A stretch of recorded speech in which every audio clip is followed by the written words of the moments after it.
everybody, and welcome back to my channel.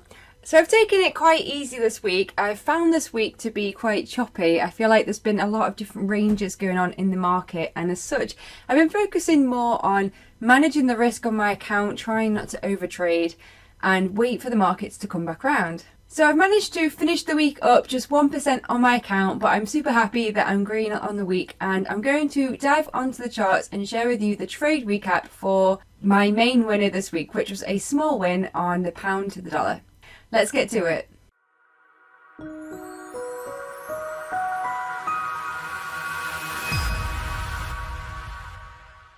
Okay guys, so I'll just grab the chart across here for pound dollar.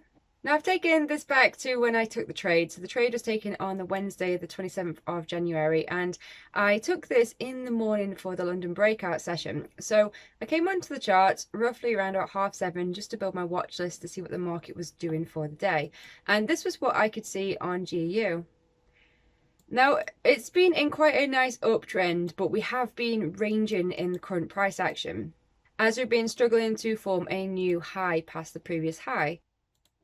So firstly, I marked on some key areas that I thought would be quite interesting on the 4-hourly chart. So we have this area here that's been tested a couple of times as the bottom of the range. And then, as I said before, we seem to have been forming a top of the range here, as we have quite a few points of contact to this, struggling to break past this. We did get a break out of the range on this current price action here, but then it dipped back into the top of the range where we've been consolidating. But we do seem to have been respecting this overall uptrend, making new higher highs and higher lows. So taking a little look a little bit more closely at GU's current price action, the closing 2 o'clock in the morning candle on the Wednesday was quite a small but still bullish candle, as we were trying to get to the top of this range. I then dropped down onto the hourly chart just to see a little bit more detail on this, and as we can see, we've had this strong move up. We had been consolidating along the top of this range. Now, although it had actually broken out and we formed a strong bullish candle here outside the top of the range, at this point I was interested in going long. I wanted to go the overall trend, and I thought that if it was holding this breakout above the range, then there could be some potential big moves carrying on to the upside. Once I established my overall plan, I then stepped away from the charts, had a little break, had a brew, and then came back for the 8 o'clock open, where I was on the 5-minute chart, and I was just waiting to see what happened when the volume came in, and mainly waiting for the dust to settle to see if there were any trading opportunities. The first few 5-minute candles of the 8 o'clock open were looking quite bearish at this point. So we opened up with this very large bearish red candle down, and then we did have a green bullish candle up, but as you can see, the big wick rejection here was just rejecting the highs of this, followed by another red candle inside bar. So this was looking very bearish to me, and I basically marked on the levels that we'd had just before the London Open on the 5-minute chart.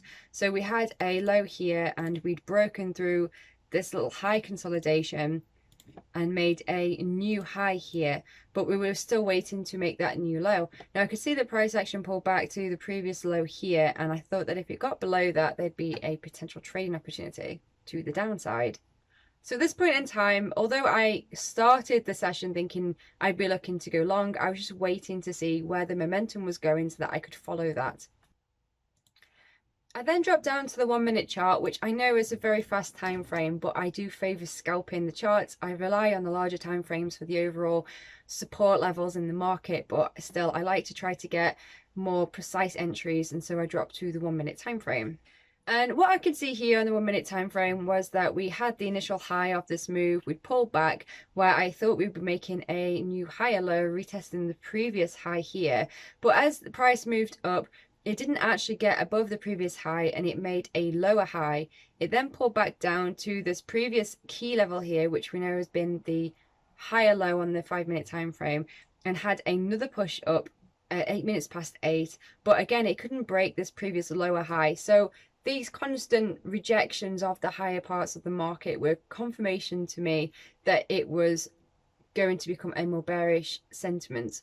And as we got this second green bullish candle here with the large wick rejection, followed by the red candle here again with the wick rejection to the upside, I then decided to set a sell stop. So I set my stop just below this support here so that if price action continued to drop down, it would activate my entry and put me into this trade. I set a 10 pip stop, which was just above these highs here, because if price pushed past that point, the chances were it was going to continue upwards, and I didn't want to be short at that point. And I used a 3-to-1 profit loss ratio using a 3R target for this trade.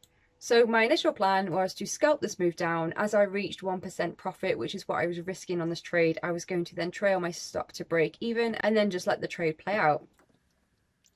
So price pushed down, activating my entry, and at this point I was short in this trade.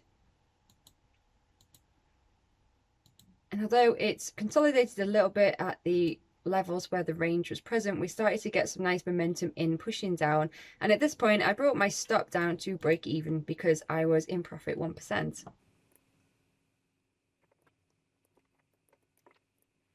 I continued to watch price as it started to make a pullback and then move a bit further down.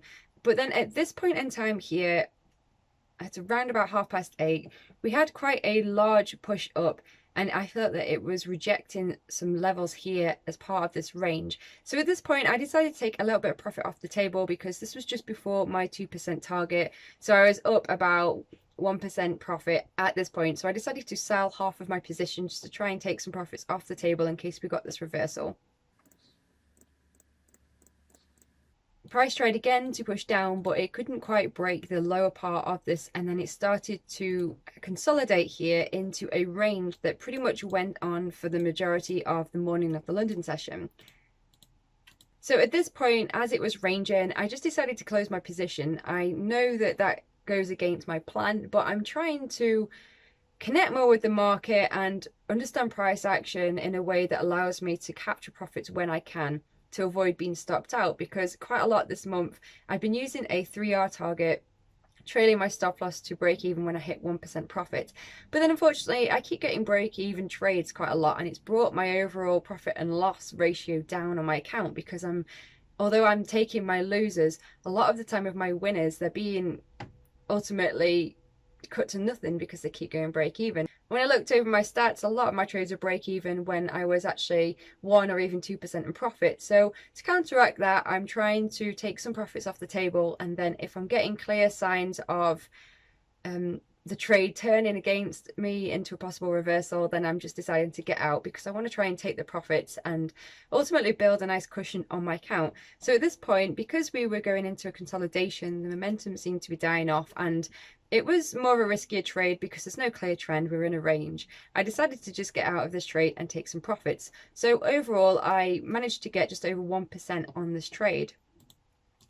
And if I play this on a little bit, you can see that price does actually pull back up, where depending on the spreads on my broker, I think it probably would have stopped me out anyway, break even. So I'm glad that I managed to get some profit out of this trade. So although this week's been quite quiet for me and I've not exactly made that much this week from trading, I'm really enjoying this place I'm coming to, where I feel like I'm starting to really read the market. And although it's hit and miss some days, because obviously a lot of trading depends on the psychology, and I'm trying to foster a good mindset for trading, it's really nice to feel like I'm really growing and developing reading price action, and I'm really enjoying this journey. How have you guys found it this week? Have you found it to be a bit choppy as well, or have you had some decent trades? Share how you've done in the comments below. But that's it for me this week. I'm going to chill out now over the weekend and play some music and come back next week. Hopefully the markets will be making some more decisive movements, and hopefully we can catch some nice trends. So have a great weekend, guys. If you liked the video, be sure to hit the like button and subscribe if you're not already subscribed to the channel. I'll catch you in the next video. Bye.